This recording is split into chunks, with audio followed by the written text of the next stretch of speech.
The views, thoughts, and opinions expressed are the guest's own and do not represent the views, thoughts, and opinions of AIHA. AIHA does not endorse any guest or the entity that they represent. On the final episode of Healthier Workplaces for 2023, we're joined by Dina Siegel and Nicole Greason to discuss key trends in IH and OEHS for the next decade. Stay with us.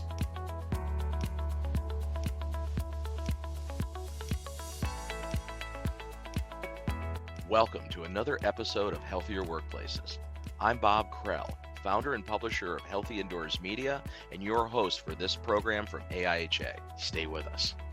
Here's our consultant, Sarah. She's always looking for ways to grow her network and increase her business. But advertising is expensive. There are lots of competitors, and sometimes she has trouble finding the right audience. Luckily for Sarah, the American Industrial Hygiene Association, AIHA, offers the perfect low-cost solution, the AIHA Consultants Listing. This listing is the perfect resource for consumers and businesses, and especially for those in need of highly specialized and qualified industrial hygienists. Every year, AIHA sends the Consultants Listing to thousands of decision makers nationwide in a variety of industries, including legal, real estate, trade associations, academics, hospitals, and all levels of government, including most federal agencies. It's also readily available online through their website. Sarah had no idea the Consultants Listing was such a valuable low-cost resource. Now she knows getting into the directory makes perfect sense to better her business. It didn't take long before Sarah found her network expanding, and she was even pulling ahead of her competitors.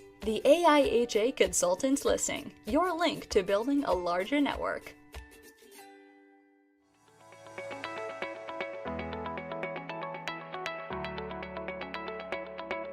Welcome, Dina and Nicole. Great to have you here on the Healthier Workplaces show. We're going to be talking about some, key trends and developments, in the future for IH and OEHS. And I guess I'll start with Dina with you. Is like, what trends or developments are you foreseeing in the future? In the next decade. And how will those changes potentially impact worker health and safety? Oh, that is a great question, and it is so timely, Bob. AIHA has four content priorities right now: big data and sensor technology, total worker health, serving the changing workforce, and communicating OEHS concepts. The content advisory group, the content priority advisory group, are in the process of evaluating the recent results of an environmental scan that was done to look at trends and developments in the coming years. Some of these were beneficial, but some of them are also concerning from a health and safety standpoint. They fit within, for the most part, our current content priorities, but some are showing some emphasis on new issues that we didn't have before: global warming, heat stress, and perhaps increasingly more destructive natural disasters. So that's going to require a new set of skills for OEHS professionals. There are also some interesting ones in there. Crowdsourced open source intelligence that could help raise awareness of occupational safety and health, environmental contaminants. We've also got the what I would consider the meteoric rise of social influencers, social media influencers, the ability to wear sensors that can look at all sorts of exposures to an individual. And as we look at these wearable sensors and look at the technology that has even blossomed in the last year, we need to be aware of how those can impact privacy issues, how we document exposure using those wearable sensors, and really look at ways that they can actually prevent illnesses and injuries. Workplace violence has become a pretty critical issue at this point for worker safety. That one we've got our eye on and are really looking to make sure that we can play in making sure that workplace is safe for everybody. Optimization for systems and sensors. Now, this was an interesting one to me because really what it means is that systems are going to look at how technology communicates with them, not necessarily how humans communicate with them. So we'll have to be able to adapt to different inputs that we see.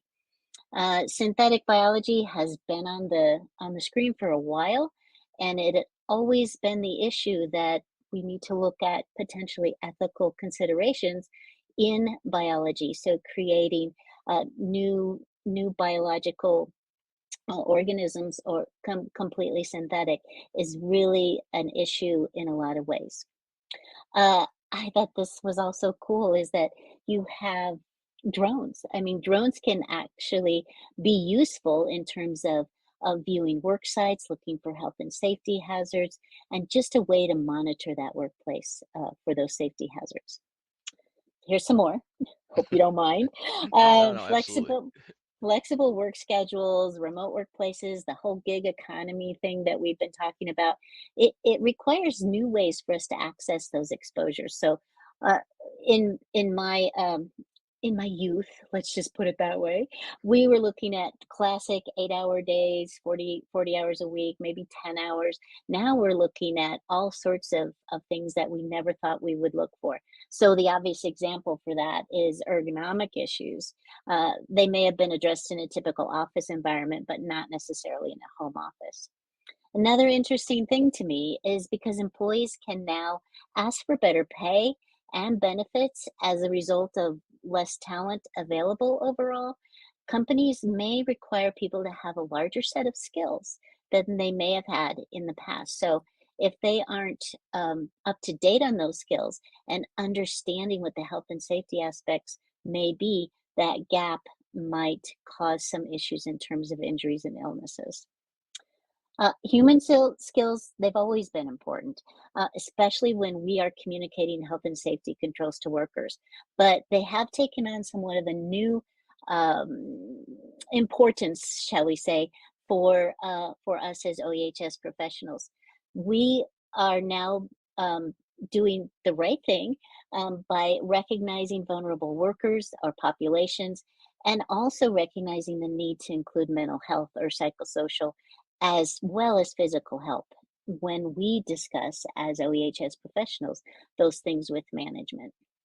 Uh, Microlearning is still the way to go these days. So short, brief bursts are a very effective way to get information in and out of individuals. So it can be for fun. We do that all the time, but it can also be for work. And we'll just have to look at these to really continue to use them for that type of thing. So um, all in all the trends are not surprising, but I think the speed that things are happening now in terms of trends and otherwise is something that is a challenge for all of us to keep up with. So um, that's just a little Yeah, it's quite a shopping list. information.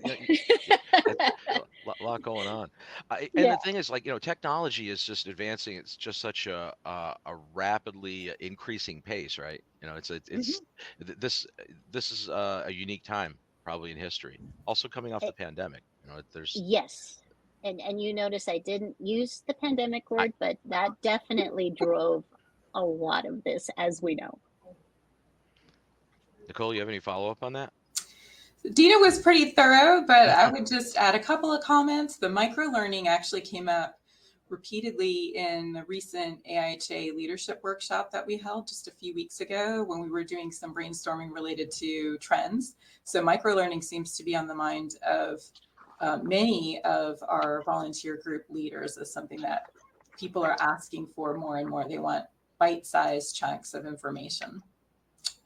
Data abundance and data overflow. So Dina talked about sensors and how much more sensors are being used. I mean, people wearing, their smartwatches and whatnot, reporting data. And in some ways it allows for better risk assessments and real-time feedback for people. And as she alluded to, there's privacy and security concerns as well. So that's definitely trend that seems to be increasing pretty rapidly. And then lastly, I know we're going to talk about this a little bit more, robot renaissance and AI. So the speed at which the technology is advancing is incredible to me, and it brings opportunities and threats related to workplace safety and health. Robots can replace jobs in some cases or create stress among workers about the potential to replace their jobs. It can increase the pace of work for humans, can potentially create more toxic or hazardous chemicals. And Dina was talking about synthetic biology, but there's also synthetic chemistry where things are being made and potentially more hazardous than previously. But it can also be used for good to help improve worker health and safety and well-being. So Nicole, you alluded to it, and what you just said, but the increasing adoption of AI and automation in the workplaces, how is that going to affect IH and the OEHS profession? How do we incorporate these advancements, and how do we ensure worker safety when we're incorporating these advancements? Yeah, great questions. So I think we do have to adapt to the increasing use of it into our profession by understanding the uses that are going on in workplaces, the advancements that are occurring. And I would say in particular, if there are any policies that your company or your clients have put into place related to their use. And for us as OEHS professionals to advocate for policies that will ensure that the implementation of AI is done in a way that will protect worker health and safety and well-being. Yeah, I know we spent a lot of time at our board meeting this weekend talking about AI, both the good and the bad. And I also was able to kind of go back and look, okay, so how much do we deal with AI? For me, the responsible use of AI is the important thing. Not that we're never going to have it or that we're always going to have it, but that responsible use. And the primary purpose needs to be protection of the health and safety of workers. So it's a valuable tool. We're starting to see some benefits. We're also starting to see a lot of concerns. And and if AI is used in the workplace and not just, for writing papers or creating documents, but if it's used as part of a company's um, basically how they do things either on the factory floor or otherwise, it could increase exposure to hazards for workers. So we need to be able to recognize when that's happening. So if that AI is out there in terms of of workplace itself, that those exposures are controlled as they need to be. Makes sense. Makes sense. And both of you mentioned, some thoughts about diversity and inclusion. They're obviously becoming increasingly important to all professions. Not just IHOEHS, but one particular, in the IHOEHS profession, what particular are we doing, to try to push forward the inclusiveness and diversity situation? So I'm very excited about what AIHA has done already, and it's another one of those constantly changing topics. It continues to trend. We have discussions on good and bad. It's but the basic part of DEI is what we need to continue to instill into our everyday lives. So different perspectives, or what I'll call diversity of thought, experiences, different approaches that people have that are willingly shared or invited to be shared as part of a discussion.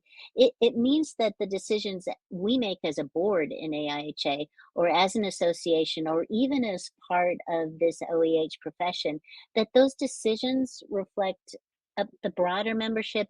And I'm going to just go a little bit on one of our goals as AIHA, and that is create a world where all perspectives are valued. From a research standpoint, it helps focus expertise and funding on those topics that have not normally had attention. And so I'll go back to things like the health and safety of vulnerable workers. Uh, AIHA has done several things to infuse diversity and inclusion into our selection process for board candidates, for instance. So we're looking at demographics, we're looking at experience, years in the profession, industry served, and every year the board nominating committee looks at diversity of the current board and looks to fill any gaps for the board in the coming year. The board asks for feedback on our cultural values and norms. We got that from our Pride Special Interest Group, our Social Concerns Committee, Total Worker Health, Women in IH, and we're working to improve those. And then the last thing that I wanted to say was we had a free DEI conference last month, and how it intersects with OEHS. So really that was the focus of it. It was held over 5 days. We had amazing topics, uh, including things like empowering an ally in the workplace. So we need to continue to create intelligent and responsible DEI goals that allow us to make sure that we give the opportunity for all individuals to bring their value and to grow and shine as an OEHS and AIHA community. And Nicole, you're the president-elect for AHA, so you'll be following Dina in the in the top seat there. Again, I'm assuming this is a big piece of what you're seeing on the radar going forward. Absolutely. And it's certainly been a big focus for the board and staff for AIHA, I would say as well. I think it is important to have a broad range of perspectives for a number of reasons. And it's important to do so we can limit bias and we can increase inclusivity and applicability. Otherwise, the outcomes may not be appropriate to protect the health and safety of all workers. So I think about specific examples, and this was something that was covered in one of the DEI webinars that Dina alluded to a few weeks ago. PPE, designing PPE to make sure it fits all workers. So if you think about historically looking at anthropometric data for workers, if you're only looking at North American males in the workforce and you're designing PPE for them, you are potentially excluding a segment of the workforce that the PPE is not going to fit, particularly smaller females who are in the workforce. So it could be anybody, but that's one example of reasons why we need to really consider how to incorporate diversity, equity, and inclusion in ways that impact worker health and safety. And that was a big focus of that whole webinar series. How is it relevant to OEHS practitioners?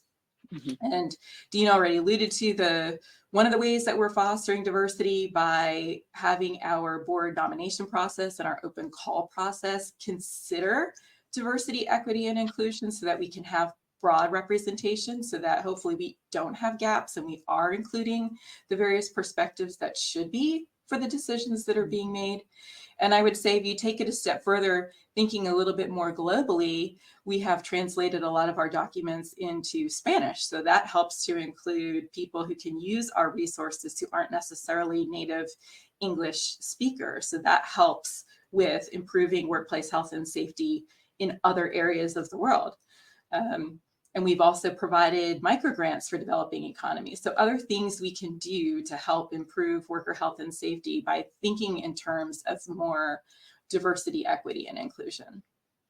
And it seems like it's become a very important topic, for all professions. But I think it's especially true for IHOEHS, right? Because the point you both made there speak to why we really need to be doing that, and especially from the worker health and safety perspective, it's just critical, I think. So both of you have had really long career professions, making a lot of contributions to your field. What advice would you give to students, early career professionals, it's how could they aspire to excel in this profession and maybe contribute to future growth, like both of you have done? I'm going to pass this to Nicole first. Well, thank you for asking that question, Bob. I'm really passionate about the next generation of professionals. So I would have two pieces of advice. One is to visit OEHScareers.org, which is a wealth of free resources ranging from what schools offer degrees in related fields to job boards. So if you're looking for your next move potentially, or maybe your first job out of school. So it has a wealth of resources for people. And then the second piece of advice I would give is to get involved in AIHA like Dina and I have both done. If you visit AIHA.org, you'll see a number of volunteer groups, anything from technical committees to professional development to affinity groups, so that you can find a way that you feel like you can learn something, you can contribute your expertise, and you can become part of a community. And you can potentially then use that to help advance your career. Dina, I'm assuming you have some points on there. I mean, Yeah, having been president for a bit. yeah. I know you said long career. Can we just say Yeah, I like know. That's storied not right. career or yeah, yeah. Anyway, so so everything that Nicole said, and I'm going to add a few more points. One is listen. Listen to people that you work with, listen to your peers, listen to early career professionals. It's not all about listening to what we call luminaries, like me. I'm not going to put you there yet, Nicole. But most of all, it's really listening to workers and communities. They're your reason that you're in this profession. See what they have to say. I can tell you the ones I've worked with can be the best source of information to help you solve a solution to a problem. Yeah, that's number one. Number two is be a sponge. Read opinions of your peers in the profession. Uh, do everything you can to learn as much as possible. I will tell you, because of the trends and developments we talked about earlier, be cautious when it comes to opinion that might be masquerading as science or using AI to search for information. Because one of the things that is starting to happen is AI will not necessarily go out and do a neutral search for information. So that's something to be cautious about. Be aware of your biases. I know you talked about this before, Nicole, but I think this is really important. Be aware of your biases, what I'll call your blind spots, um, and work to overcome them so you can truly be open to solutions that might present themselves. And volunteer. Join an AIHA volunteer group that interests you, that you're passionate about. This is what I tell the folks that I mentor. You'll be able to contribute, and you are going to make AIHA even better. Make your experience as a student and an early career professional as rewarding and as broad as possible. So go out and get that information. Consider being a leader in AIHA. You can start out if you're a student in a student local section. You can do it in a regular local section. You can join one of our volunteer groups and then eventually become leadership for that committee. And then finally, always have joy in your chosen career because this is an amazing career and I am so happy to share my passion. And Nicole, thank you again for sharing that passion with me. I love OEHS. Thank you. Excellent points. So that's our time for today. So Dina Siegel, president of AIHA, and Nicole Greason, president-elect. Thank you so very much for taking time out of what I'm sure are very busy schedules on your part, because you have professional careers outside of your volunteer work at AIHA. Yeah, thank you Hmm. so much for having us. Yes, thank you for having us. It was a pleasure, Bob. So that's our show for this week. We'll be back again with another episode of Healthier Workplaces. Until next time, I'm Bob Krell. Stay healthy.